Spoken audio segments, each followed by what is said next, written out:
আমরা বলতে চাই, আমরা সবার জন্য একটি বাসযোগ্য জনপদ গড়ে তুলতে চাই।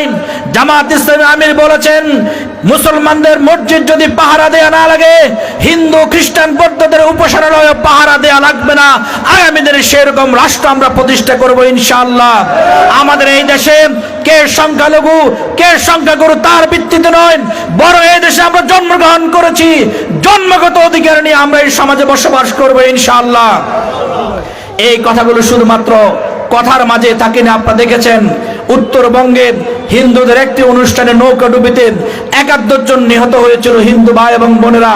জামাত ইসলামী আমির সেখানে গিয়ে প্রত্যেকটি পরিবারকে 1 লক্ষ টাকা করে অনুদান দিয়েছেন।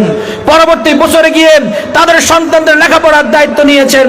শুধুমাত্র জামাত ইসলামের পক্ষে সম্ভব ধর্ম বর্ণ নির্বিশেষে, শ্রেণী বিন্যাস নির্বিশেষে সকল মানুষের পাশে দাঁড়িয়ে একটি আদর্শ সমাজ বিনির্মাণ করা, ঠিক কিনা প্রিয় ভাই এবং বন্ধু?